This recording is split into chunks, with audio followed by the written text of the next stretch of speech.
Hi, I'm Greg, and I'm just finishing up my first year here at Princeton. Right now, I'm standing in front of one of my favorite places to be, Lori Love Walk. And today, I want to teach you how to ace your standardized test scores so that you can go to the college of your dreams. I'm gonna be honest, the SAT is a drag. So, to get you in the right mindset, I want you to imagine this. You hit submit on your college application, knowing that the admissions officer on the other end is going to see a perfect 1600, a score that less than 2,000 people get every year. Imagine receiving mail from a ton of colleges every week offering you scholarship money because of how well you did on the PSAT. After a lot of research and hard work, I scored nearly perfect on the SAT, and all of this became a reality for me. Let's make it a reality for you. When I got the results of my first SAT practice test back, I was pretty bummed. I took the test when it was still scored out of 2400, and I got an 1860. For reference, that's about a 1320 on the new SAT. It took me just 3 months to improve my score to a 2290, which in today's SAT would be a 1560. How did I do it? Good question. There are two major standardized tests that high school students take to get into college, the SAT and the ACT. So, before I bought any books, any tutors, watched any videos, anything like that, I took an SAT practice test and an ACT practice test. Why? Well, because the SAT and the ACT test very different skills and have very different formats, most people end up doing much better on one of the tests. And basically every college accepts both, so why not give yourself an advantage from the start? I mean, you want to do as little studying to get your results as you can, right? Personally, I think that taking an SAT practice test and an ACT practice test will save you a ton of time. I've included links to both tests in the description. So, I took both practice tests and I realized that the SAT was best for me. Now this is the part where I started studying. After taking that first practice test, I flipped to the first answer I got wrong, and I took out an empty notebook. In that notebook, I wrote the question number, a paraphrased version of that question, and the answer that I chose. In about a sentence or two, I wrote down why I thought that this was the answer. Then, I checked the answer key and wrote down the correct answer. After thinking for a while about the right answer, I wrote down another 1 to 2 sentence explanation about why I was wrong, and I went through that process for every question on that test. It may seem ridiculous and tedious, but even after doing this for one practice test, you'll begin to see which types of questions you tend to get wrong. You'll see patterns and be able to correct them very quickly. As you might imagine, figuring out the explanation to every problem you get wrong on every SAT can be difficult. In order to do this, I spent hours doing research online and looking through dense SAT practice books. The whole time, I begged for a tutor because I wanted someone who could guide me through this process and help me save time. However, my parents refused to get me a tutor because they believed it was a waste of money.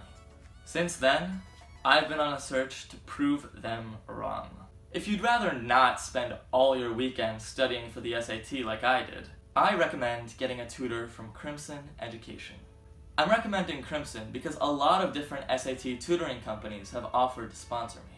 And Crimson is the only company that I feel comfortable recommending to you guys because I have had first-hand experience with their tutors. One of my best friends here at Princeton actually works for Crimson, and he told me that before working for Crimson, he ran an entire ACT training camp over the summer. So, he's the real deal. Once I heard that he worked for Crimson, I asked him to sort of walk me through what a typical tutoring session looks like.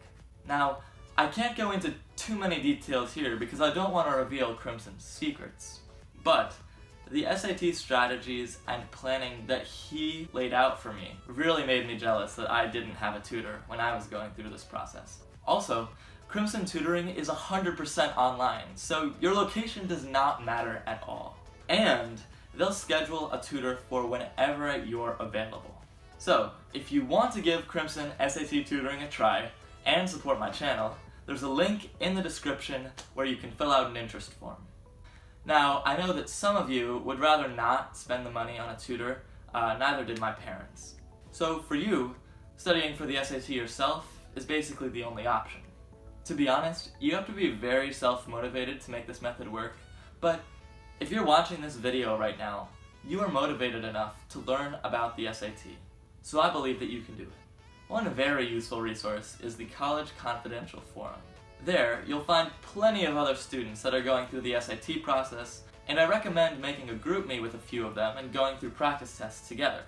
That way, you can each correct each other's weaknesses and build on each other's strengths. I will give a warning that some of the users on the site are very competitive and toxic, so take what you read with a grain of salt. Now, I'd like to give you some book recommendations, but first, heed this advice. Never take a practice test that isn't written by the College Board. There are virtually unlimited SAT and ACT authentic practice tests online. You just need to do a quick Google search and you'll find them.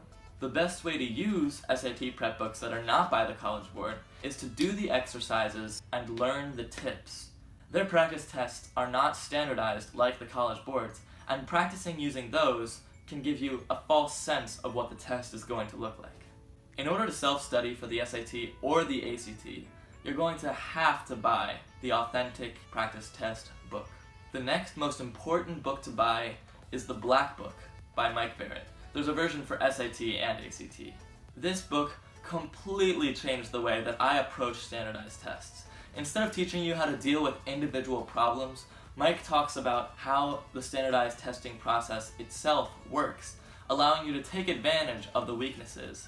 For example, he gives a great guide on how to write a formulaic essay that will always earn you the maximum score. Barron's is fantastic for SAT math, but it may over-prepare you, as there is a lot of material that isn't really even covered on the test that much. Also, Erica Meltzer is a standardized test grammar god. Please read her stuff if you have problems with critical reading or grammar. I've included links to everything in the description, so go click it. Now, for a few miscellaneous tips. I recommend studying for the SAT or ACT over the summer after your sophomore year, and taking the test at least twice during the first semester of your junior year. That way, you'll be able to get it out of the way and focus on your junior year grades and extracurricular activities, which are most important to your college application. Also, if the essay section is optional on the standardized test that you're taking, you should still take it. Top colleges pay a lot of attention to detail, and not taking the essay will make you look like a lazy student. That's about all I've got. If you follow the advice I've given you, you should be calm, ready, and prepared come test day. You should give yourself a few days to relax and not look at anything SAT, ACT related for the few days leading up to your exam, because you want a clear mind and a positive attitude once you go in. While standardized test scores certainly don't define you as a person, raising them can certainly improve your prospects of getting into your dream school. Once again, I'm Greg. I really hope you enjoyed my video today. If you liked it, give it a thumbs up. If you want to see more, subscribe, and that's about it. Thanks.